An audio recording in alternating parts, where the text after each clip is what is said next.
আন্তরিকভাবে ধন্যবাদ জানাচ্ছি। দুটোর মধ্যে আমাদের শেষ করতে হবে, কাজে সংক্ষিপ্ত পরিসরে কয়েকটি বিষয় আপনাদের সামনে তুলে ধরবার চেষ্টা করছি। আপনাদের মাধ্যমে রাজ্যের জনগণ এবং সরকারের দৃষ্টি আকর্ষণ করার চেষ্টা করছি। প্রথমত লক্ষ্য করলে দেখা যাবে গত কিছুদিন যাবৎ পরপর দলবদ্ধভাবে আক্রমণের ঘটনা ঘটছে এবং এতে কয়েকজন মারা গেছেন। বিভিন্ন রাজনৈতিক দল ব্যক্তিবিশেষ প্রতিক্রিয়া ব্যক্ত করেছেন এবং হিসেবটা এখানে যা আছে আমার হাতে, গত 2 বছরে 2019-এর 28শে জুন থেকে 2021-এর 25শে জুন, এই হিসেবটা আমার হাতে আছে, অলমোস্ট 2 ইয়ার্স। তাতে গিয়ে এরকম 9টা ঘটনা ঘটেছে। একটা ঘটনায় যেটা দেখা গেছে, মব অ্যাটাক হয়েছে 2 জনের উপর, কিন্তু somehow they could escape। বাদবাকিগুলোতে মৃত্যু মুখে পতিত হয়েছেন। এটা হচ্ছে একটা দিক। আরেকটা দিক হচ্ছে কাস্টোডিয়াল ডেথ,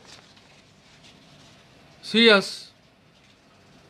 এটা উদয়পুরে হয়েছে, আগরতলার পশ্চিম থানায় হয়েছে, আপনার সেন্ট্রাল জেলে হয়েছে, অমরপুর সাব জেলে হয়েছে এবং কমলপুরে কোর্ট থেকে নিয়ে যাওয়ার পথে পুলিশের কাস্টডিতে থাকার সময়ই যাকে কোর্টে নিয়ে যাওয়ার কথা অসুস্থ হয়, সেও পরবর্তী সময় মৃত্যু মুখে পতিত হন। কাজেই টেকনিক্যালি এটাকেও কাস্টোডিয়াল ডেথ বলাই যেতে পারে। তাহলে এরকম ঘটনা এখানে 5টা। তাহলে 19 থেকে এখন পর্যন্ত মব লিঞ্চিং, কাস্টোডিয়াল ডেথ সব মিলালে পরে ঘটনাগুলি কিন্তু উদ্বেগজনক, সংখ্যায় লক্ষ্য করার মতো। এখন বিস্ময়কর ঘটনা হচ্ছে সরকার, বিশেষ করে স্বরাষ্ট্র দপ্তরের ভারপ্রাপ্ত মন্ত্রী মহোদয়, ইনসিডেন্টালি আমাদের রাজ্যের মুখ্যমন্ত্রী এই দপ্তরের দায়িত্ব প্রাপক, তার কাছ থেকে এই ঘটনাগুলির পরিপ্রেক্ষিতে কোনো রকম মন্তব্য আমাদের চোখে আসে না। আমি জানি না আপনারা প্রচার মাধ্যমের বন্ধুরা এখানে উপস্থিত আছেন, আপনাদের নজরে এসছে কিনা।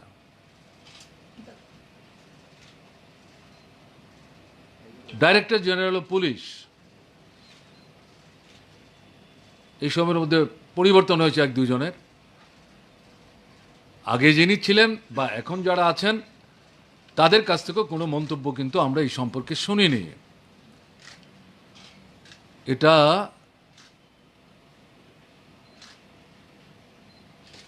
ভালো লক্ষণ না। এবং এই যে ঘটনাগুলির কথা উল্লেখ করলাম, এর আগেও সব ঘটনায় হয়তো না, কোনো কোনো ঘটনায় আপনাদের সামনে আপনাদের দ্বারা জিজ্ঞাসিত হয়ে আমরা আমাদের বক্তব্য মন্তব্য উপস্থিত করার চেষ্টা করেছি, সরকারের দৃষ্টি আকর্ষণের চেষ্টা করেছি। এখন পর্যন্ত এই যে ঘটনাগুলির কথা বললাম, কি ব্যবস্থা সরকার থেকে গ্রহণ করা হয়েছে, অপরাধী কারা তারা চিহ্নিত হয়েছেন কিনা, তাদের বিরুদ্ধে কি ব্যবস্থা গ্রহণ করা হয়েছে, যারা লিঞ্চড হলেন তাদের যে পরিবার, এদেরকে প্রবুদ্ধ দেওয়ার জন্যে, সাহায্য করার জন্যে সরকার থেকে কোনো অবস্থান গ্রহণ করা হয়েছে কিনা, পাবলিকলি সরকারের কোনো বক্তব্য আমরা শুনিনি, মানুষ জানেন না। এটা তো একটা দায়িত্বশীল সরকার, জননির্বাচিত সরকার, এবং আমাদের দেশে একটা সংবিধান আছে, মানুষের অধিকার বলে বিষয়বস্তুগুলো সংবিধানের মধ্যে অন্তর্ভুক্ত করা আছে। এই সমস্ত কিছুর প্রেক্ষাপটে রাজ্যের সরকার যে ভূমিকাটা নিচ্ছেন, এটা কিন্তু সরকারের একদিকে দেখলে মনে হবে ঔদাসীন্য, আরেকদিকে হচ্ছে ব্যর্থতা। ব্যর্থতা ঢাকবার জন্য যদি মনে করেন চুপ করে থাকলেই একটা সময় মানুষ ভুলে যাবেন, আর কেউ জিজ্ঞেস করবেন না, এই ধরনের ধারণা নিয়ে যদি সরকার চলে, তাহলে তো এটা একেবারে দায়িত্বহীন সরকার বলে পরিগণিত হবে। এবং মূল জিনিসটা কি হচ্ছে, এই যে মব অ্যাটাক, লিঞ্চিং, এই যে ঘটনাগুলি ঘটছে, আসলে আইন শৃঙ্খলা পরিস্থিতির চরম অবনতি ঘটে চলেছে। মানুষ দেখছেন পুলিশের কাছে আইন শৃঙ্খলার অবনতি জনিত ঘটনা সম্পর্কে অভিযোগ দায়ের করলেও পুলিশ কার্যকরী কোনো ভূমিকা নিচ্ছে না। এতে একটা অংশের মধ্যে হতাশাও তৈরি হচ্ছে, বিক্ষোভও তৈরি হচ্ছে। কিন্তু তার অর্থ এই না যে এর জন্য তারা গিয়ে মব এটাকে ইনভলভ হবেন, এটাকে কিন্তু কেউ সমর্থন করে না, কোনো শুভবুদ্ধি সম্পন্ন মানুষ। কিন্তু এই পরিমণ্ডলটা তৈরি হওয়ার ক্ষেত্রে পুলিশের এই যে পাপেট রোল, রাজনৈতিক ভাবনা চিন্তার দ্বারা, শাসক দলের দ্বারা নিয়ন্ত্রিত হওয়ার মাধ্যমে তারা যেভাবে চলবার চেষ্টা করছেন, এটা কিন্তু এই ঘটনাগুলি একটার পর একটা বাড়তে সাহায্য করছে। এটা নিন্দনীয়। কাজে আমরা সরকারের দৃষ্টি আকর্ষণ করছি আবারও, যে এই যে ঘটনাগুলি গত 2 বছর যাবৎ কাস্টোডিয়াল থেকে শুরু করে মব লিঞ্চিং, এই ঘটনাগুলির উপযুক্ত তদন্ত করা দরকার, দোষীকে চিহ্নিত করা দরকার, আইনানুগ ব্যবস্থা নেওয়া দরকার। সঙ্গে সঙ্গে জনগণের মধ্যে ব্যাপক একটা প্রচারের ব্যবস্থা করা দরকার যে আইন হাতে নেবেন না, পুলিশকে সাহায্য করুন, বিচার ব্যবস্থাকে সাহায্য করুন। দেশের যে আইন পদ্ধতি, নিয়ম কানুন ইত্যাদি আছে, তার ভিত্তিতে যারাই অপরাধী বলে আপনারা মনে করছেন, তদন্তক্রমে কার্যকরী ব্যবস্থা নেবে।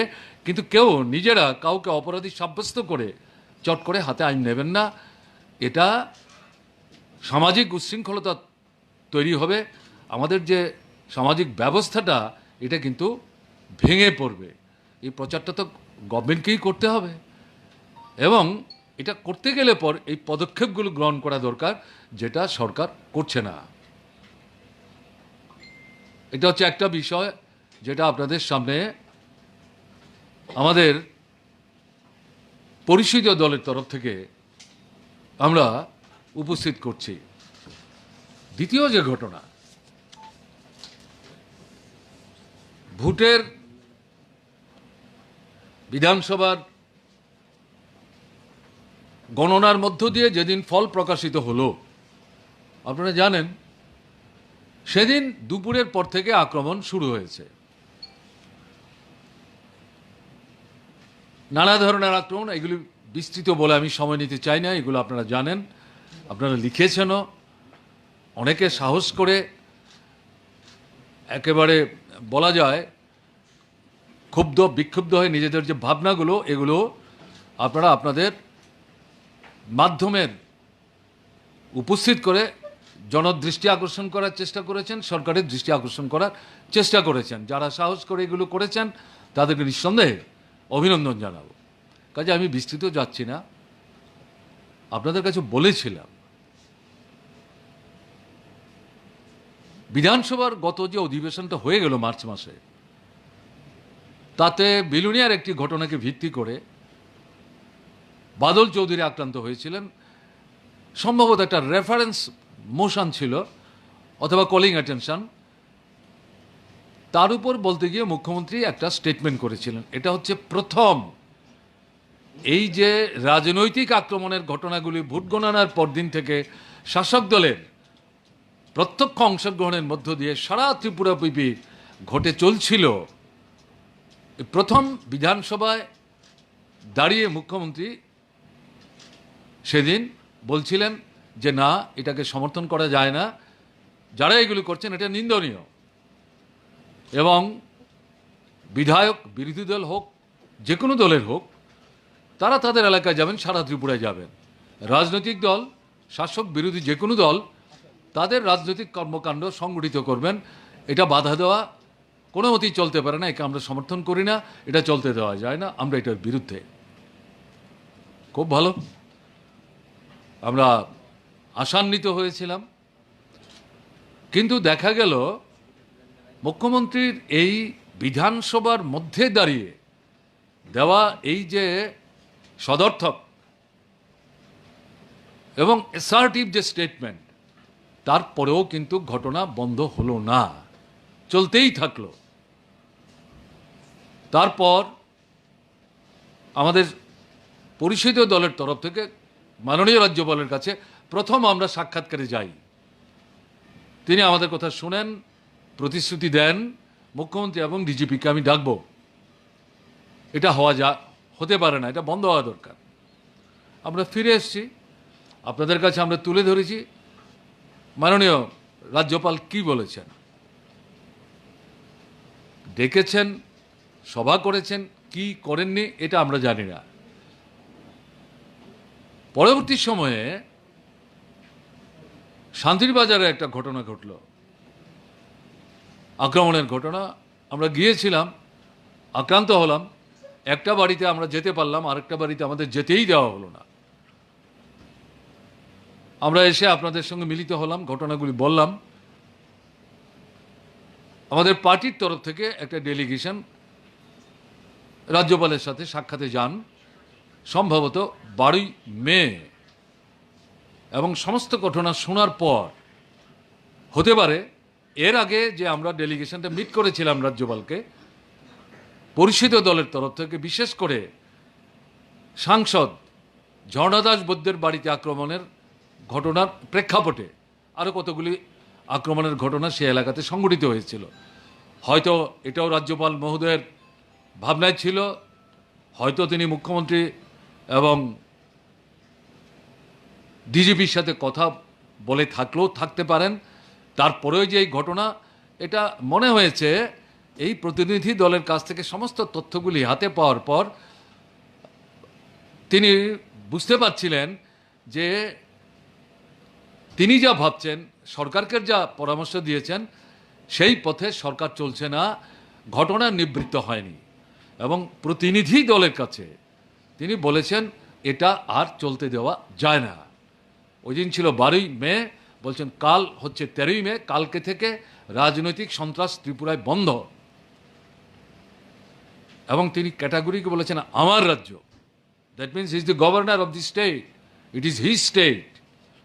আমার রাজ্যে সব দলের রাজনৈতিক কার্যকলাপ সংগঠিত করার অধিকার আছে, এটা কেউ বাধা দিতে পারে না, এটাই সংবিধানের নির্দেশ, এটা ত্রিপুরায় চলবে। এই ছিল ওনার বক্তব্য।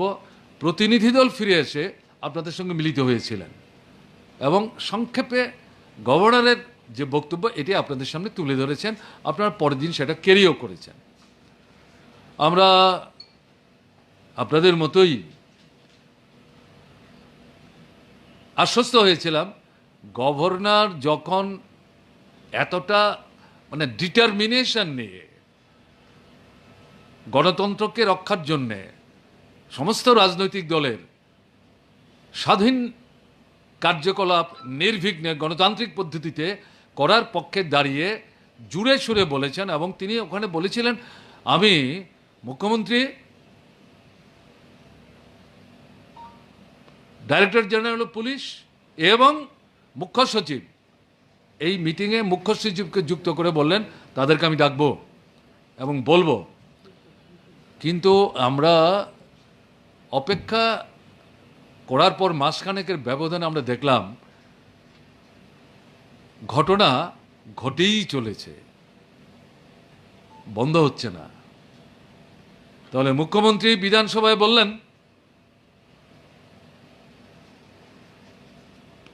সরকারের 1 নম্বর ব্যক্তি, পুলিশেরও মন্ত্রী, শাসক দলেরও নেতা, রাজনৈতিক নেতা।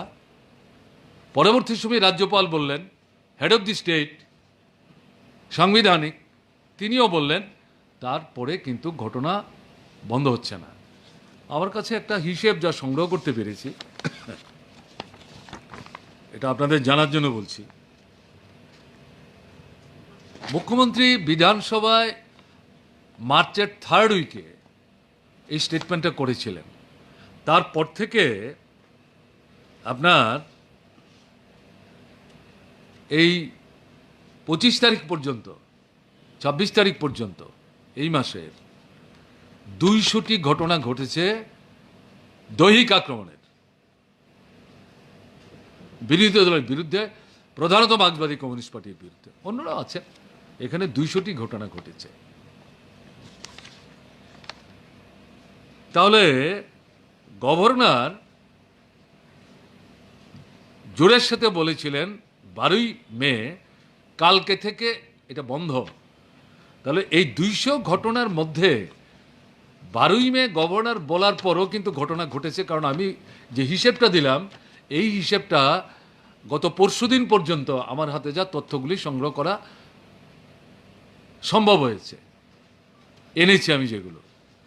তাহলে গভর্নরের বলার পরেও প্রায় এখানে কম করেও 70 থেকে 75টা ঘটনা সংঘটিত হয়েছে এই ব্যক্তিগত আক্রমণের প্রশ্নে। দ্বিতীয় হচ্ছে আপনার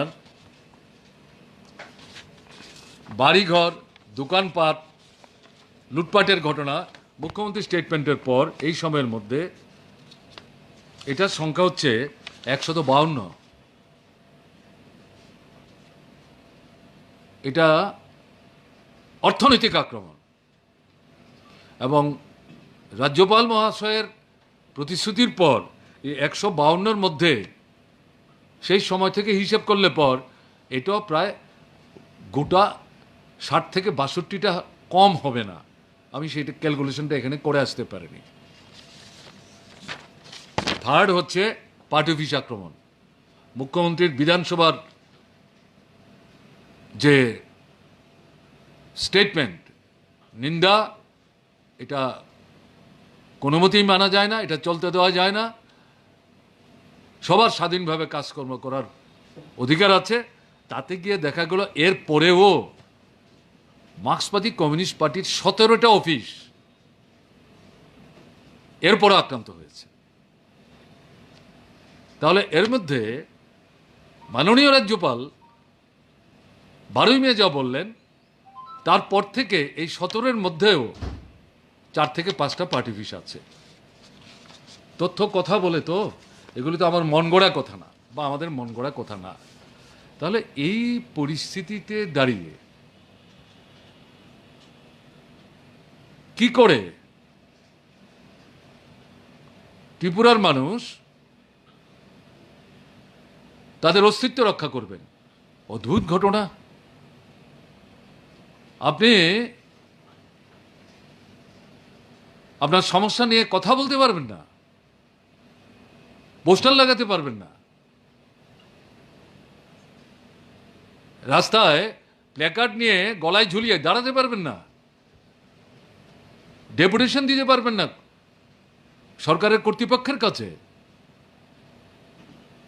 বিক্ষোভ দেখাতে পারবেন না। এটা তো গণতান্ত্রিক পদ্ধতি। শাসক দল এই সময়ের মধ্যে আমি যে ঘটনাগুলি বললাম, 14টা মহকুমায়, এই 23-এর মধ্যে 14টা মহকুমায় এই ঘটনাগুলি এখানে উল্লেখ করলাম আমি।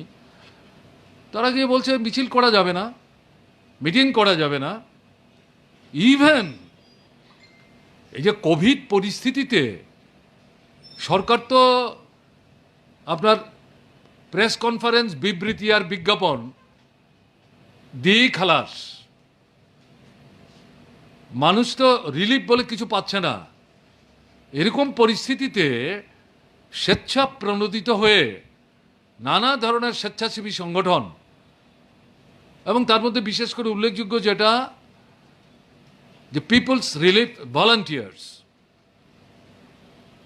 এরা একটা গুরুত্বপূর্ণ ভূমিকা নিচ্ছে। আরও অন্যান্য সংগঠন আছে, তারা কি করছেন, স্যানিটাইজ করছেন বিভিন্ন এলাকা, যেটা সরকারের কথা করার কথা। কাউকে কাউকে স্যানিটাইজেশনের জন্য সামগ্রী দিয়ে সাহায্য করছেন, মাস্ক দিচ্ছেন যাদের কেনবার ক্ষমতা নেই। এবং এই যে আপনার কোভিডের পরিস্থিতিতে লকডাউন শব্দটা ব্যবহার না করলেও কারফিউ চলছে, এটা নামান্তর। এই যে জিনিসটা চলছে, কাজ নাই, রোজগার নাই, খাবার নাই, রেশনের জিনিস পাওয়া যাচ্ছে না, যেগুলিতে রিলিফ দেওয়ার ব্যবস্থা হয়েছিল আমাদের সময় আমরা করেছিলাম, পরে তারা ঘোষণা দিয়ে আরও একটা দুইটা সামগ্রিক যুক্ত করেছিলেন, কোথায়? এগুলো পাচ্ছেই না। তার মধ্যে পেট্রোল ডিজেলের দাম বাড়ছে বাড়ছে বাড়ছে আকাশচুম্বী, পরিবহনের খরচ বাড়ছে, জিনিসের দাম বাড়ছে। এরকম পরিস্থিতিতে অর্ধাহার অনাহার ভোগ করছে যে পরিবার, এরকম কিছু কিছু পরিবারে এই স্বেচ্ছাসেবীরা কোনো কোনো জায়গায় পার্টির তরফ থেকেও হয় রান্না করে খাবার জন্য সামগ্রী তুলে দিচ্ছে, অথবা কোথাও কোথাও রান্না করে খাবারও দিচ্ছে। এই সমস্ত কাজ করতে গিয়ে আক্রান্ত হয়ে যাচ্ছেন। রক্তদান শিবিরের আয়োজন করতে গিয়ে আক্রান্ত হয়ে যাচ্ছেন। ডাক্তারবাবুরা বলছে ব্লাড ব্যাংকের ব্লাড নাই, পত্রিকার সামনে বলছেন। এরকম পরিস্থিতিতে এই যে ঘটনাগুলি চলছে, এবং এরা কি বলছে না, এগুলি করা যাবে না। আরে অদ্ভুত কথা, কে তাদের এই অধিকার দিল? আমি আমার সমস্যার কথা বলতে পারবো না, আন্দোলন করতে পারবো না, ডেমোক্রেটিক রাইট এক্সারসাইজ করতে পারবো না, বিপন্ন মানুষের পাশে দাঁড়াতে পারবো না। তোমরা কোনো একটা শাসক দলের কর্মী বলে সবাই করছে কথা বলছেন, একটা নির্দিষ্ট অংশ কোনো কোনো এলাকায় তাদের হাতে গোটা প্রশাসন তুলে দিয়েছে, পুলিশকে পুতুলের মতো দাঁড় করিয়ে রেখে, কাঠের পুতুলের মতো যা খুশি তা করবে। চলবে এটা? মানুষ মেনে নেবেন এটা? মানবে না তো। ধৈর্যের তো একটা সীমা আছে। অনেকে মনে করেছেন ঠিক আছে, প্রথম জয় হয়েছে, অবিশ্বাস্য রকমভাবে, মানে প্রত্যাশার বাইরে, প্রথম একটু হই হুল্লোড়ি করছে, আস্তে আস্তে সীমিত হবে। কোথায়? তাহলে এরকম পরিস্থিতিতে এর জন্য মূলত দায়ী কে? শাসক দল, এবং সঙ্গে বিশেষভাবে দায়ী হচ্ছে পুলিশ, এবং পুলিশকে নিয়ন্ত্রণ করছে শাসক দল। কোমরে দড়ি বেঁধে পেছন থেকে টানছে, কোনটা করবে কোনটা করবে না। তা এই যে ঘটনাগুলি চলছে, আমরা এরপরে কার কাছে যাব? রাজ্যপাল পর্যন্ত গেলাম তো, ত্রিপুরাতে তো এর বাইরে কেউ নাই। প্রধানমন্ত্রী, রাষ্ট্রপতি, যেতে হবে। কেন যেতে হবে? তাহলে নির্বাচিত সরকার আছে তো এখানে। তা এই পরিস্থিতিতে এই ঘটনাগুলো আমরা বলছি বন্ধ করুন। জানি না ভাব দেখিয়ে যদি মুখ লুকাবার চেষ্টা করেন, তাহলে যারা এই কাণ্ড কারখানাগুলি করছে তাদেরকে প্রশ্রয় দেওয়া হয়। এবং এই যে ভূমিকা শাসক দল, সরকারের নেতৃত্ব এবং পুলিশ নিচ্ছে, তাতে এরা মনে করছে যে আমরা যা খুশি করতে পারি, আমরাই আইন, আমরাই সংবিধান, আমরাই বিচারক, আমাদের উপরে কেউ নাই, আমরা যা খুশি তা করতে পারবো। এটা কিন্তু মানুষ মেনে নেবে না। প্রতিবাদ কিন্তু হতে শুরু হয়েছে, এবং এটা হবে, বাড়বে। আমরা চাই সরকার, শাসক দল, পুলিশকে তার কাজে হস্তক্ষেপ না করে স্বাধীনভাবে নিরপেক্ষভাবে ভূমিকা পালন করার নির্দেশ দিয়ে পরিস্থিতিটাকে নিয়ন্ত্রণে আনুন সব দল। আপনারা আপনাদের কথা বলুন, বিরোধীরা বিরোধীদের কথা বলবে, বিভিন্ন রাজনৈতিক দল তাদের কথা বলবে, মানুষ তার অভিজ্ঞতার সিদ্ধান্ত নেবে। যে পদ্ধতিতে আপনারা অগ্রসর হওয়ার চেষ্টা করছেন এটা কিন্তু মানুষ মেনে নেবেন না। একটা সময় গিয়ে কিন্তু মানে প্রতিবাদ যেটা শুরু হয়েছে বলছি, মনে করার কোনো কারণ নেই, ব্যাপারটা এই পর্যায়েই থাকবে, স্বাভাবিক তো। কাজেই এই দিক থেকে এই বিষয়গুলো আপনাদের সামনে তুলে ধরলাম, আপনাদের মাধ্যমে সরকারের দৃষ্টি আরেকবার আকর্ষণ করার চেষ্টা করছি, এবং জনগণের মধ্যেকার যে ক্ষোভ বিক্ষোভ উষ্মা সেগুলো তাদের হয়ে আপনাদের সামনে উপস্থিত করার চেষ্টা করলাম। এই দুটি মূল বিষয়কে সামনে রেখেই এই সাংবাদিক সম্মেলনে আপনাদেরকে আমরা আমন্ত্রণ করেছি।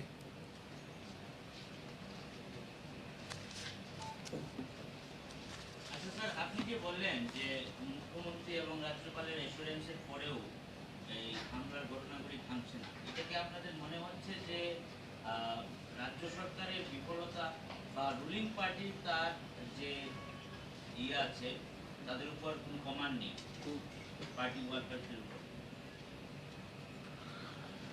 কমান্ড যদি না থাকে তাহলে তাদেরকে পার্টি থেকে বের করে দেবে।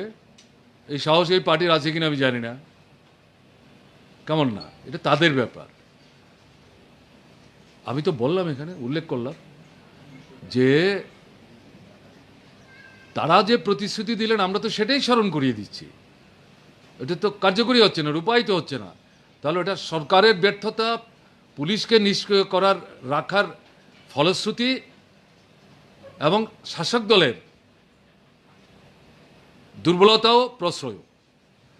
আসলে জনগণের সামনে গিয়ে মুখ দেখাতে পারছে না, প্রতিশ্রুতি রূপায়ণ করতে পারছে না, উল্টো পথে হাঁটছে, মানুষের সমস্যা গভীর থেকে গভীরতর হচ্ছে, ক্ষোভ বিক্ষোভ বাড়ছে, কেমন না, এরকম জায়গায় মনে করছে মুখ বন্ধ করে রাখার জন্য সন্ত্রাসী বোধহয় একমাত্র পথ, কিন্তু এটা শেষ কথা হতে পারে না। সম্প্রতি দেখা গিয়েছে সিপিএম এর তরফ থেকে বিশেষ করে বিধায়ক ভানুলাল সাহা, প্রাক্তন সাংসদ জিতেন্দ্র চৌধুরী এবং বামফ্রন্টের আহ্বায়ক বিজন দত্ত সামাজিক মাধ্যমে কিছু পোস্ট করেছেন, এবং এই বিষয় নিয়ে বিশেষ করে শাসক দলের তরফ থেকে গণহারে বিভিন্ন থানায় মামলা করা হয়েছে। এই বিষয়টা নিয়ে আপনার কি প্রতিক্রিয়া? এটা তো আমাকে একটা রক্তদান শিবিরে আমি গিয়েছিলাম, তাতে আমাকে প্রশ্ন করার পর আমি পরিষ্কার বলেছি, বিশেষ করে ভানুবাবুর যে মন্তব্য, তো আমি সেখানে যা বলেছি এখানেও প্রথম আপনাদের সামনে উপস্থাপনায় আমি উল্লেখ করার চেষ্টা করেছি। আপনার প্রশ্নের পরিপ্রেক্ষিতে আবারও একই কথা বলবো, আত্মরক্ষা মানুষের জন্মগত অধিকার। আমাদের সংবিধান এটাকে শ্রদ্ধা করে ভানুবাবু, বিজনবাবু এবং জিতেনবাবু কোথাও কাউকে আক্রমণ করতে কিন্তু বলেননি। তারা বারবারই বলেছেন সহ্যের সীমার বাইরে চলে যাচ্ছে, এরকম পরিস্থিতিতে আত্মরক্ষা করা মানুষের অধিকার, মানুষকে সেই ভূমিকা নেওয়ার কথাই আকারে ইঙ্গিতে তারা বলার চেষ্টা করেছে। এটাতে অন্যায় কিছু নাই। এখন মামলা যেটা করেছে এটা আরেকটা দুর্বলতা, শাসক দল মামলা করেছে বিভিন্ন জায়গায়, একই ঘটনা একই অভিযোগ, তারা গেছেন। পত্রিকায় আমি যা দেখলাম, গতকালকে পত্রিকায় দেখলাম তাদের পক্ষ থেকে হাইকোর্টে সেখানে আবেদন করা হয়েছে, এবং হাইকোর্ট সেই জায়গায় দুজনের বক্তব্য শুনেছেন, ভানুলাল সাহা এবং বিজনধরের হয়ে যে অ্যাডভোকেট বন্ধুরা কথা বলেছেন, এবং সেখানে তারা কিছু নির্দেশ দিয়েছেন যে না, এগুলো তো ছড়িয়ে ছিটিয়ে করার দরকার নেই, একটা কমন কেস হবে। আর জিতেন চৌধুরীরটা শোনার সুযোগ হয়নি, তারা আরেকটা ডেট দিয়েছেন। অলরাইট, কোর্ট বিচার করবে। আমি খুব পরিষ্কারভাবে বলছি, নির্দ্বিধায় বলছি, নিঃসংকোচিত বলছি, অ্যাসার্টিভলি বলছি, তারা যা বলেছেন এটা সঙ্গত কথা বলেছেন, এটা ভুল কিছু নেই। আমি যদি আক্রান্ত হই, আমার তো নিজেকে রক্ষা করার অধিকার আছে। আপনার বাড়িতে যদি চোর ডাকাত পড়ে, আপনি কি করেন? পুলিশের আসার জন্য অপেক্ষা করেন না তো, প্রথম নিজে আশেপাশের লোকদের ডেকে তাড়াবার চেষ্টা করুন, প্রতিরোধ করার চেষ্টা করুন। বাড়িতে যদি আগুন লাগে, ফায়ার সার্ভিসে খবর দেওয়ার জন্য একজন গেলেও আপনি তো বসে থাকেন না, যাই আছে লোটা, তারপরে আপনার বালতি কলসি নিয়ে আপনারা তো আগুন নেভাবার চেষ্টা করেন, কেমন না? কাজেই এগুলো তো মানে জন্মগত ব্যাপার। আমাদের ভাবনা, চিন্তা, চেতনা এগুলো নিয়ে ছোট থেকে আমরা বড় হচ্ছি, এই তো কথা। একটা বিষয় হচ্ছে, বিরোধীরা বারবার অভিযোগ করছে যে কোনো বিষয় নিয়ে যখন পুলিশের কাছে মামলা গ্রহণ করা হয় সেগুলো তারা কাজ করছে না, কিন্তু শাসক দলের তরফ থেকে এই তিনজনের বিরুদ্ধে যখনই মামলা গ্রহণ করা হয়েছে পরপর তাদের বিভিন্ন থানায় ডাকা হয়েছে, তাহলে এই ক্ষেত্রে দ্বিচারিতা কেন? এটা তো ভাই পুলিশকে জিজ্ঞেস করতে হবে, এই জবাব তো আমি দিতে পারবো না, কেমন না? কাজেই ডিজিপির সঙ্গে কথা বলুন না যে আমরা আপনাদের সঙ্গে দেখা করতে চাই। আপনারা যে আক্রান্ত হচ্ছেন, আপনাদের মামলা তো নিচ্ছে না, কাজে কথা বলুন যেটা কি হচ্ছে। আমাদের মামলাও নিচ্ছেন না, আমরা রক্তাক্ত হচ্ছি, বিরোধী দল আক্রান্ত হচ্ছে, তাদের মামলা নিলেও সক্রিয় হচ্ছেন না, অথচ শাসক দলের তরফ থেকে তারা কিছু মানে মন্তব্য করেছেন যেগুলি বেআইনি না, তার উপর ভিত্তি করে যে মামলা, তাতে এত মানে সক্রিয় ভূমিকা, এটা তো নিশ্চয়ই তার পেছনে কোনো একটা কারণ থাকতে পারে। আমাদেরকে একটু বুঝিয়ে বলবেন এটা, আপনারা ডাইরেক্টর জেনারেল অফ পুলিশ অথবা আপনার আইজি ল অ্যান্ড অর্ডার উচ্চ পর্যায়ের, কিংবা আপনার যে সচিব, কেমন স্বরাষ্ট্র দপ্তরের যে সচিব, তার সঙ্গে কথা বলতে পারে। এখন তারা কেন নিচ্ছে এটার জবাব তো আমার দিক থেকে দেওয়াটা ঠিক হবে না, কিন্তু আপনারা বুঝতেই পাচ্ছেন এটা শাসক দলের নির্দেশে তারা মুভ করছে, এটা তো নিয়ে না বোঝার কোনো কারণ নেই। তবু জিজ্ঞেস করে স্পষ্ট বক্তব্য তাদের কাছ থেকে জেনে নেওয়া উচিত। আজকে সকালবেলা 10,323 শিক্ষকদের একটা গ্রুপ একটা অনুষ্ঠান ডেকেছিল তাদের প্রয়াত শিক্ষকদের স্মরণ করে। তো পুলিশ তাদের সরিয়ে দিয়েছে এবং গ্রেপ্তার করে নিয়ে গেছে, তাদের রাস্তায় দাঁড়াতে দেয়নি। এই বিষয়ে কোনো প্রতিক্রিয়া দেবেন?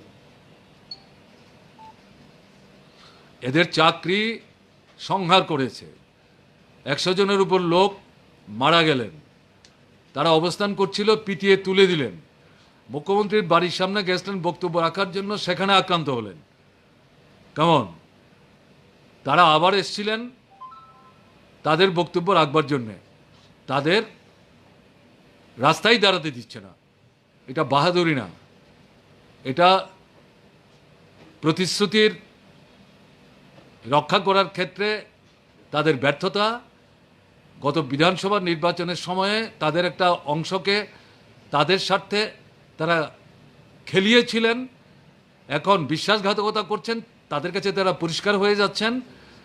এরকম একটা জায়গাতে তাদের মধ্যে যে ক্ষোভ তৈরি হচ্ছে, এটা যাতে বাইরে বহিঃপ্রকাশ আর ঘটতে না পারে তার জন্য এগুলি করছেন। এটা দুর্বলতাই, এটা করে তো মানুষকে আটকে রাখতে পারবেন না, দমিয়ে রাখতে পারবেন না।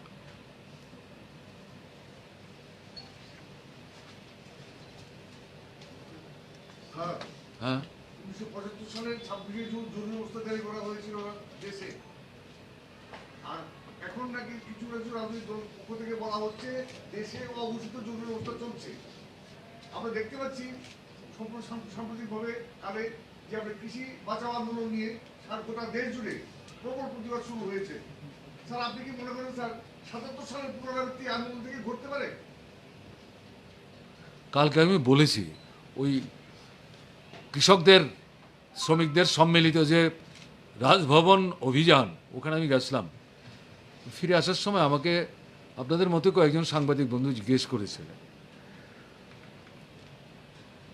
77-এ জরুরি অবস্থা ঘোষণা করে শ্রীমতী ইন্দিরা গান্ধী যা যা করেছিলেন, আনুষ্ঠানিকভাবে জরুরি অবস্থা ঘোষণা না করেও নরেন্দ্র মোদীর নেতৃত্বে যে বিজেপি সরকার চলছে দিল্লিতে, 14 পর থেকে এখন পর্যন্ত এই সমস্ত রেকর্ড মান করে দিয়ে অগ্রসর হওয়ার চেষ্টা করছেন। এটার ফল ভালো হবে মনে করার কোনো কারণ নেই। ইন্দিরা গান্ধীও শেষ রক্ষা করতে পারেননি। মানুষের চোখ আছে, কান আছে, অভিজ্ঞতা আছে, মানুষ তুল্যমূল্য বিচার করছেন, বিশ্লেষণ করছেন, সিদ্ধান্তে উপনীত হচ্ছেন, একটা জায়গায় যাওয়ার চেষ্টা করছেন। গত 5টা বিধানসভা নির্বাচনের মধ্য দিয়ে তার বহিঃপ্রকাশ ঘটেছে, সামনে আবার আসছে। এক মাঘে তো শীত যায় না, ঘুরে ঘুরেই মাঘ আসে। কাজেই মানুষই কিন্তু ইতিহাস তৈরি করে। আর কারোর কিছু আছে জিজ্ঞেস করার? নতুন লোকায়ুক্ত কি নিযুক্ত হয়েছে? সেদিন একটা মিটিং ছিল। গঠিত হয়েছে কিনা জানি না। হ্যাঁ, লোকায়ুক্ত, এবং শুধু লোকায়ুক্ত না, তার সাথে হিউম্যান রাইটস কমিশন, এই দুটো জায়গাতেই শূন্য পদ তৈরি হয়েছে। এগুলো পূরণ করবার জন্যে মুখ্যমন্ত্রীর সরকারি বাসভবনে, এটা অফিসিয়াল রেসিডেন্স বলে, সেখানে একটা সভা ডাকা হয়েছিল সম্ভবত 16ই জুন। এবং এগুলোর জন্য যে কমিটি, দুটো কমিটি আছে, তাতে বিরোধী দলের নেতা তিনি একজন সদস্য। সেই সুবাদে আমার উপস্থিত থাকার সুযোগ হয়েছিল। তো আপনি কি ক্যাটাগরিক্যালি কি জানতে চাইছেন? মানে নতুন লোকায়ুক্ত কি নিযুক্ত হয়েছে এই ধরনের? নতুন লোকায়ুক্ত নিযুক্ত করার জন্যই তো সভাটা ডাকা হয়েছিল। হয়েছে কি? হয়েছে কিনা তো বলতে পারবো না, তবে আমি এতটুকু বলতে পারবো যে এই লোকায়ুক্ত গঠন করবার জন্যে সভাতে 3 জনের নামের একটা তালিকা আমাদের সামনে উপস্থিত করা হয়েছিল।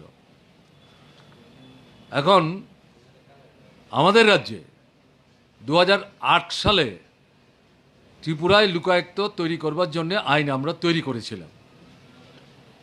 তাতে প্রথম লোকায়ুক্তের কাজ শেষ হওয়ার পর মেয়াদ যখন অতিক্রান্ত হয়, দ্বিতীয় লোকায়ুক্ত নিয়োগ করার প্রশ্ন আসলো। তখন আমাদের কাছে যে নাম গেল, আমরা দেখলাম তাতে এরকম 1-2টো নাম ছিল যাদের বয়স 70 বা তার বেশি। আমরা নীতিগতভাবে এটা সমর্থন করিনি। আমরা বলেছি তার চাইতে নিচের বয়সের লোক খোঁজ করার চেষ্টা করুন, কারণ 70-এর পর এই জাতীয় পদে লোক নেওয়ার রীতি নেই। এটা মোটামুটি দেশে প্রচলিত।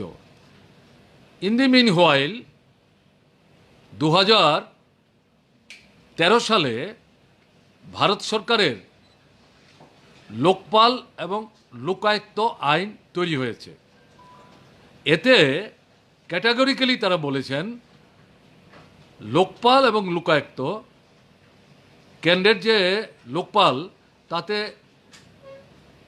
একাধিক সদস্য রাখারও ব্যবস্থা আছে, কারোরই বয়স 70-এর বেশি হতে পারবে না। কিন্তু আমাদের যে আইনটা আমরা তৈরি করেছিলাম 2008 সালে, তাতে বয়সের ব্যাপারটা উল্লেখ ছিল না।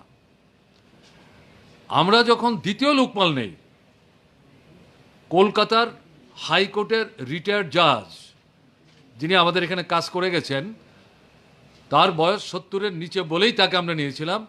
70 বা তার চাইতে বেশি এরকম 1-2 জনের নাম এসেছিল, আমাদের ত্রিপুরারই কোর্টে কাজ করেছেন, তাদেরকে আমরা নেইনি, যেটা নেওয়া ঠিক হবে না।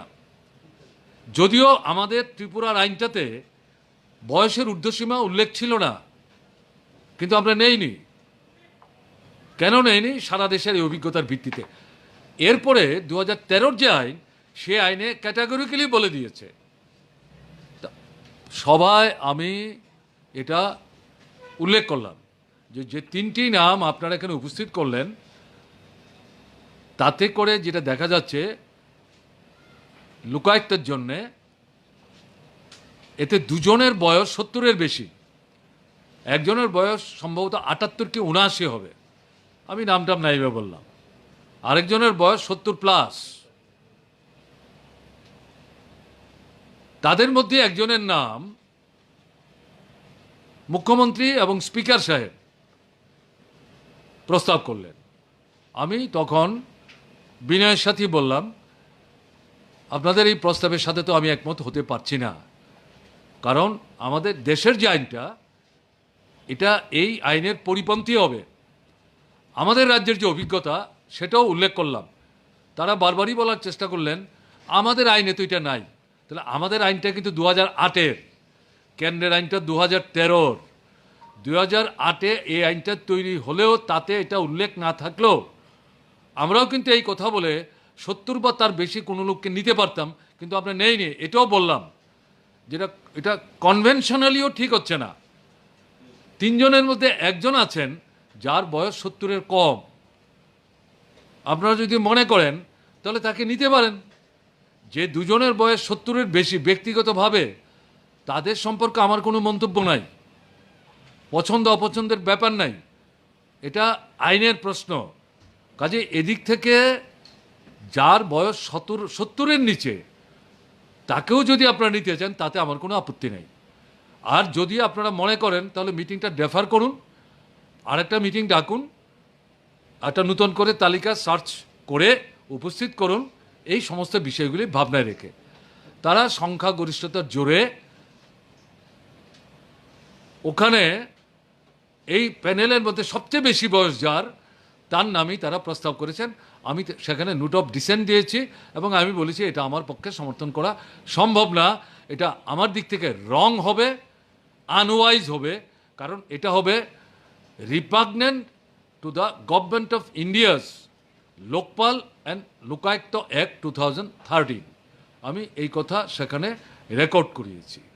এখন গভর্নরের কাছে যাবে, গভর্নর কী সিদ্ধান্ত নেবে আমি জানি না। এখন সভাতে আমার যে বক্তব্য সেটা তো আমি নোট ডাউন করিয়েছি, মাইনরসে এটা রেকর্ডেড হয়েছে। মুখ্যমন্ত্রী বলেছেন যে না, এবার তো আর কিছু করা গেল না, বিরোধী দলনেতা যা বলেছেন এখন রেকর্ড করে রাখুন, ভবিষ্যতে আমরা চিন্তা করব। ভবিষ্যতে কে সরকারে থাকবে না থাকবে এটা তো ভবিষ্যৎ ঠিক করবে। তাহলে এখন কেন একটা ভুল করছি, কেমন না? এক, এটা হচ্ছে লোকায়ুক্ত সম্পর্কে। আমাদের এখানে লোকায়ুক্ত একজনই, এখানে অতিরিক্ত মেম্বারের কোনো প্রভিশন আমরা রাখিনি। সেকেন্ড যেটা হচ্ছে human rights commission. Human rights কমিশনে আপনার আমরা যখন করি হিউম্যান রাইটস কমিশন ফরমেশন, তখন ছিল সুপ্রিম কোর্টের রিটায়ার্ড জাজ অথবা হাই কোর্টের রিটায়ার্ড চিফ জাস্টিস একজন, আরেকজন হবেন জুডিশিয়াল ম্যাজিস্ট্রেট 6 থেকে 7 বছরের অভিজ্ঞতা সম্পন্ন, আরেকজন হবেন আমাদের যে আইনটা, তিনি মানে এমিনেন্ট পার্সন হবেন অব দি সোসাইটি এবং বিশেষ করে হিউম্যান রাইটস ইত্যাদি সম্পর্কে কাজকর্মের অভিজ্ঞতা আছে, এরকম লোকদের নিয়ে এই কমিশনটা তৈরি হবে। আইনটা সংশোধিত হয়েছে, সংশোধিত হয়ে দেখা গেল হাইকোর্টের চিফ জাস্টিস না, সুপ্রিম কোর্টের যেমন রিটায়ার্ড জাজ, হাইকোর্টেরও রিটায়ার্ড জাজ এটাতে আপনার চেয়ারম্যান হতে পারবেন, বাকিগুলি ঠিক আছে। তাতে গিয়ে চেয়ারম্যান নিয়ে কোনো প্রশ্ন নাই, 2টো পদ খালি হয়েছে, এগুলো পূরণ করার জন্য আসলো। তাতে একজন আপনার জুডিশিয়াল ম্যাজিস্ট্রেট, তার নাম আসলো। আমরা কাগজপত্র পরীক্ষা করে দেখলাম ঠিকই আছে, উনি এলিজেবল, আমি সমর্থন করেছি, আমি আমার কথাই বলছি, আমাদের এর মধ্যে কোনো বিরোধিতা নাই। থার্ড আরেকটা নাম আসলো, তিনি একজন পুলিশের অফিসার ছিলেন, আমাদের সময় কাজ করেছেন, এখন তিনি রাজনৈতিক কাজকর্মের সঙ্গে যুক্ত। তো আমাদের প্রশ্ন ছিল এটা না, আমার প্রশ্ন ছিল এখানে পুলিশের লোক নিচ্ছেন কেন? আপনারা person of eminence of the society এবং এই হিউম্যান রাইটস অ্যাক্টিভিটিসের সঙ্গে যুক্ত, এই সমস্ত কাজকর্ম করেন, খোঁজখবর রাখেন, মানুষের পাশে দাঁড়াবার চেষ্টা করেন, এরকম কাউকে বাছাই করে নেন না আপনারা। এর আগে একটা মিটিং হয়েছিল, এই কোর্টটি শোনার পর মুখ্যমন্ত্রী বললেন আমাদের একটু সময় দিন, আমরা একটু চিন্তা ভাবনা করে দেখি। কিন্তু পরের যে মিটিংটা হলো সেই মিটিংয়ে দেখা গেল ওই মিটিংয়ে যেই ভদ্রলোকের নাম তারা প্রেস করেছিলেন তাকেই তারা এখানে ইনসিস্ট করলেন। আমি সেখানে ভিন্ন মত পোষণ করলাম যে দেখুন, ব্যক্তিগতভাবে তার সম্পর্কে আমার দিক থেকে তো কোনো মন্তব্য আমি করছি না। তিনি আপনাদের হয়ে কাজ করেছেন, তাতে তাকে পুরস্কৃত করতে চাইছেন, ঠিক আছে। হিউম্যান রাইটস কমিশন কোনো আরও তো নানা ধরনের পুলিশের মানে কাজের অভিজ্ঞতা থেকে দায়িত্ব পালন করতে পারেন, দিতে চাইলে ওখানে দিন, এখানে এরকম একটা লুকানো।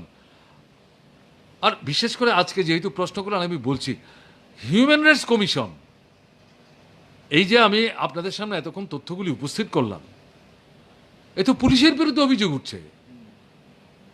তাহলে এই কমিশনের মধ্যে পুলিশের একজন লোককে ঢুকিয়ে দিয়ে এই কমিশন কতটা কার্যকরী ভূমিকা নেবেন? এবং এই যে সময়টা, এই 3 বছর 3.5 বছর, হিউম্যান রাইটস কমিশন তো একটা কেস স্বতঃপ্রণোদিত হয়ে কোনো ভূমিকা নিলেন না, এর মধ্যে আবার একজন পুলিশের লোক ঢুকিয়ে দিচ্ছেন, ঠিক হচ্ছে না তো। ফলে আমি যদিও এই পয়েন্টটা ওখানে এমফেটিক্যালি বলিনি, আমি বলেছি একজন মানে পার্সন অফ এমিনেন্স আপনারা নেওয়ার চেষ্টা করুন। তারা রাজি হলো না, তারা সংখ্যাগরিষ্ঠতার জোরে তাদের প্রস্তাবিত লোকটাকেই তারা পাঠাবার জন্য সিদ্ধান্ত করলেন। আমি নোট অফ ডিসেন্ট দিলাম এবং সেটা রেকর্ডেড হয়েছে। এখন এগুলো রাজ্যপালের কাছে যাবে। আপনি যেটা জানতে চাইছেন গঠিত হয়েছে কিনা, ফাইনাল ডিসিশন নেবেন রাজ্যপাল। আমি আমার বক্তব্য আপনাদের সামনে মিটিংয়ে যা রেখেছিলাম সেটা উল্লেখ করলাম। সদ্য সমাপ্ত এডিসি অধিবেশনে গ্রেটার ত্রিপুরা ল্যান্ডের প্রস্তাব গৃহীত হয়েছে, এই বিষয়টা নিয়ে কি বলবেন? গ্রেটার ত্রিপুরা ল্যান্ড জিনিসটা কি? আমি তো দেখছি গ্রেটার ত্রিপুরা ল্যান্ডের স্লোগানটা যিনি এনেছিলেন, আমি পত্রিকায় পড়েছি, যদি পত্রিকাতে বক্তব্যটা ঠিক উপস্থিত হয়ে থাকে, আমি বিশ্বাস করছি ঠিক উপস্থিত হয়েছে, তিনি এখন ব্যাখ্যা করে বলছেন নতুন করে কৃষ্টি, সংস্কৃতি, জীবনধারা। তো এটার সঙ্গে গ্রেটার ত্রিপুরা ল্যান্ডের প্রশ্নটা আসছে কেন? এগুলির জন্য তো গ্রেটার ত্রিপুরা ল্যান্ডের স্লোগান দেওয়ার দরকার আছে বলে আমার মনে হয় না। কিন্তু তখন গ্রেটার ত্রিপুরা ল্যান্ড বলে ভোটের আগে যেভাবে মানুষকে চঞ্চল করে তোলার চেষ্টা হয়েছিল, রাজ্য ভাগ করে আলাদা রাজ্য, আইপিএফটি যার সঙ্গে আপনার বিজেপি মিলে সরকার করলো, ঠিক এডিসি নির্বাচনের আগে যখন রাজ্য ভাগ করে আলাদা রাজ্য দেখাগুলো কার্যকরী হচ্ছে না, হতাশা তৈরি হচ্ছে আইপিএফটির মধ্যে, তাদেরকে ব্যবহার করার জন্য গ্রেটার ত্রিপুরা ল্যান্ড, তাদের মধ্যে দেখা গেল আমাদের পার্শ্ববর্তী 2-3টা রাজ্যেরও একটা অংশ এর মধ্যে ঢুকবে, বাংলাদেশ এখান থেকেও একটা অংশ আসবে। আমরা তখন বলছেনটা এ তো হুলস্থুলি কাণ্ড হয়ে যাবে, তো যুদ্ধ বেঁধে যাবে, এটা কে মানবে? মিজোরাম কেন তার এলাকা থাকবে, আসাম কেন তার এলাকা থাকবে, নাগাল্যান্ড কেন তার এলাকা থাকবে, বাংলাদেশ কেন সেটা মানবে? এটা কথার কথা হলো, অবাস্তব কথাবার্তা, কেমন না? এখন দেখা গেল এই অধিবেশনে যিনি এই স্লোগানের প্রবক্তা, তিনি এটা পরিষ্কার করার চেষ্টা করেছেন। এখন ঠিক আছে, উপজাতি জনগণের কৃষ্টি, সংস্কৃতি, তাদের জীবনধারা, তার উন্নতি, তার অগ্রগতি, এডিসি এলাকার সমৃদ্ধি, এটাতে আমাদের তো কোনো আপত্তির কিছু নাই। কাজে এর সাথে এখন পরিষ্কার তারাই শিফট করছেন তাদের তোলা স্লোগান থেকে, বুঝতে পারছেন এটার কোনো বাস্তব ভিত্তি নাই। এবং এর মধ্যেই কিন্তু 3 মাসের মধ্যেই আবার যারা প্রথম স্লোগানে বিভ্রান্ত হয়েছিলেন, দ্বিতীয়বার তারা আবার বিভ্রান্ত হচ্ছেন। এখান থেকে তাদেরকে ধরে রাখবার জন্য নতুন বিশ্লেষণ নিয়ে আসছেন। আমরা কিন্তু এডিসি এলাকা, এর বাইরেও যে উপজাতি অংশের মানুষ আছেন, তাদের ভাষা, তাদের সংস্কৃতি, তাদের যে জীবনধারা, কৃষ্টি যেটাকে আমরা বলি, এবং সামগ্রিকভাবে তাদের যে অর্থনৈতিক উন্নয়ন এবং এডিসি এলাকার রাস্তাঘাট, জল, কল, স্কুল, হাসপাতাল, বিদ্যুৎ, সেচ, তার সামগ্রিক যে উন্নয়ন, যে কাজটা আমরা শুরু করেছিলাম, আজকে এটা স্তব্ধ হয়ে গেছে। এটাকে নূতন উদ্যমে শুরু করা দরকার। এটার পক্ষে দাঁড়িয়ে যারা নির্বাচিত হয়ে এডিসি চালাবার দায়িত্বে বৃত হয়েছেন, তারা যদি ভূমিকা নেন, ঠিক আছে, আমরা একটা আসনে হয়তো জিততে পারিনি, কিন্তু আমাদের তরফ থেকে ইতিবাচক ভূমিকা আমরা পালন করে যাব। ঠিক আছে ভাই, 2 বাজার 5 মিনিট, এরপরে কারফিউ চালু হয়ে যাবে। অনেকক্ষণ কথা হলো, এরপরেও আর কারোর কিছু আছে কি? তাহলে ঠিক আছে, আপনারা যা প্রশ্ন করেছেন সব জবাব আমি দিলাম। তপনবাবু কিছু বলবেন? ঠিক আছে আপনাদের ভাবনা? হ্যাঁ, আপনাদের সবাইকে ধন্যবাদ। সাবধানে থাকবেন। এই যে কয়েকদিন পরে পরেই কারফিউ বাড়ছে, এ কতদিন চলবে বুঝতে পারছি না, কিন্তু এখন মূল দরকার হচ্ছে ভ্যাকসিনেশন ইউনিভার্সালাইজ করা, কাজ এবং খাদ্যের ব্যবস্থা করা। শুধু কারফিউ বাড়িয়ে সমস্যার সমাধান করা যাবে না। আপনারা একটু জোরে সোরে লেখবার চেষ্টা করুন, মানুষের পাশে নিশ্চয়ই আপনারাও দাঁড়াবেন এই বিশ্বাস নিয়ে আপনাদের অভিনন্দন জানিয়ে, ধন্যবাদ জানিয়ে আমার কথা বলা এখানে শেষ করি।